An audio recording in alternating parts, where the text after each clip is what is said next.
السلام علیکم۔ پیارا اسلام یوٹیوب چینل کے اندر آپ کا سواگت ہے۔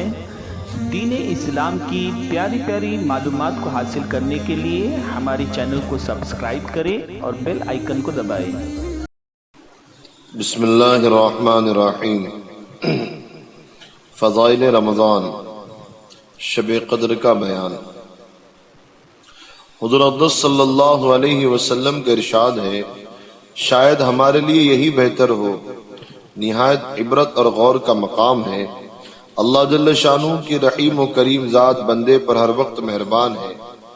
اگر بندہ اپنی بدعمالی سے کسی مصیبت میں مبتلا ہو جاتا ہے، تب بھی اللہ جل جلالہ کی طرف سے تھوڑی سی توجہ اور اقرار عجز کے بعد اللہ کا کرم شامل حال ہو جاتا ہے، اور وہ مصیبت بھی کسی بڑی خیر کا سبب بنا دی جاتی ہے، اور اللہ کے لیے کوئی چیز مشکل نہیں۔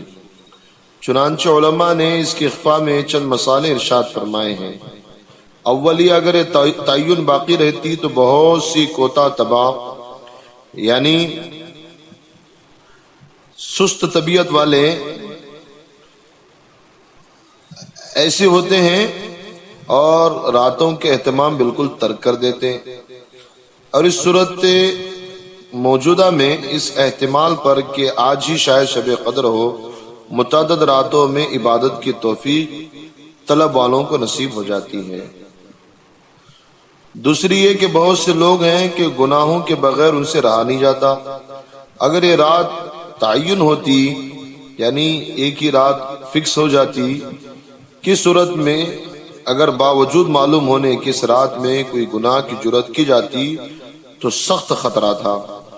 نبی کریم صلی اللہ علیہ وسلم ایک مرتبہ مسجد میں تشریف لائے، ایک صحابی سو رہے تھے۔ آپ نے حضرت علی سے فرمایا کہ ان کو جگا دو تاکہ وضو کر لیں۔ حضرت علی کرم اللہ وجہہ نے جگا دیا، مگر حضور صلی اللہ علیہ وسلم سے پوچھا، آپ تو خیر کی طرف بہت تیزی سے چلنے والے ہیں، آپ نے خود کیوں نہ جگایا؟ حضور صلی اللہ علیہ وسلم نے فرمایا، مبادا خدا نہ خواستہ اگر انکار کر بیٹھا اور میرے کہنے پر انکار کفر ہو جاتا ہے، تیرے کہنے سے انکار پر کفر نہیں ہوگا۔ تو اس طرح حق سبحانہ و تقدس کی رحمت نے گوارا نہ فرمایا کہ اس کی عظمت والی رات کو معلوم ہونے کے بعد کوئی گناہ پر جرات کرے۔ تیسری یہ کہ تعین کی صورت میں اگر کسی شخص سے وہ رات اتفاقاً چھوٹ جاتی ہے تو آئندہ راتوں میں افسردگی وغیرہ کی وجہ سے پھر کسی بھی رات میں جاگنا نصیب نہ ہوتا، اور اب رمضان کی ایک دو تو کم از کم ہر شخص کو میسر ہوئی جاتی ہے۔ چوتھی یہ کہ جتنی راتیں طلب میں خرچ ہوتی ہیں ان سب کا مستقل ثواب علیحدہ ملے گا۔ پانچویں بات یہ ہے کہ رمضان کی عبادت میں حق تعالی شانہ ملائکہ پر یعنی فرشتوں پر تفاخر یعنی فخر فرماتے ہیں، جیسا کہ پہلی روایات میں معلوم ہو چکا۔ اس صورت میں تفاخر کا زیادہ موقع ہے، یعنی فخر کا زیادہ موقع ہے کہ بندے باوجود معلوم نہ ہونے کے محض احتمال اور خیال پر رات بھر جاگتے ہیں اور عبادت میں مشغول رہتے ہیں، جبکہ احتمال پر اس قدر کوشش کر رہے ہیں۔ اگر بتلا دیا جاتا کہ یہی رات شب قدر ہے تو پھر ان کی کوششوں کا کیا حال ہوتا۔ ان کے علاوہ اور بھی مصلحتیں ہو سکتی ہیں۔ ایسی امور کی وجہ سے عادت اللہ یہ جاری ہے کہ اس طرح کے اہم چیزوں کو مخفی یعنی چھپا دیتے ہیں۔ چنانچہ اللہ تعالیٰ کے اسم اعظم اللہ نے مخفی فرمایا۔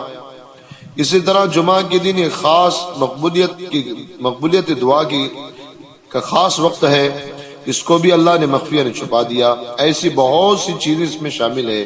یہ بھی ممکن ہے کہ جھگڑے کی وجہ سے اس خاص رمضان مبارک میں تعین بلا دی گئی ہو، اور اس کے بعد دیگر مسائل مذکور کی وجہ سے ہمیشہ کے لیے تعین ہٹا دی۔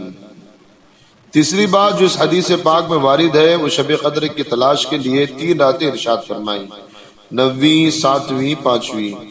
دوسری روایت کے ملانے سے اتنا تو محقق ہے کہ یہ تینوں راتیں آخر عشرے کی ہیں، لیکن اس کے بعد چند احتمال ہیں کہ آخر عشرے میں اگر اول سے شمار کیا جائے تو حدیث کا محمل 29، 27، 25 رات ہوتی ہے، اور اگر آخر سے شمار کیا جائے جیسا کہ بعض الفاظ سے متورشح ہیں تو 29 کے چاند کی صورت میں 21، 23، 25 اور 30 کے چاند کی صورت میں 22، 24، 26 رہے۔ اس کے علاوہ بھی تعین میں بہت روایات بہت مختلف ہیں، اسی وجہ سے علماء کے درمیان اس بارے میں بہت کچھ اختلاف ہے، جیسے کہ پہلے ذکر ہوا۔ 50 کے قریب علماء کے اقوال ہیں۔ روایت بکثرت اختلاف کی وجہ سے محققین کے نزدیک یہ ہے کہ رات کسی تاریخ کے ساتھ مخصوص نہیں بلکہ مختلف سالوں میں مختلف راتوں میں ہوتی ہے، جس کی وجہ سے روایات مختلف ہیں۔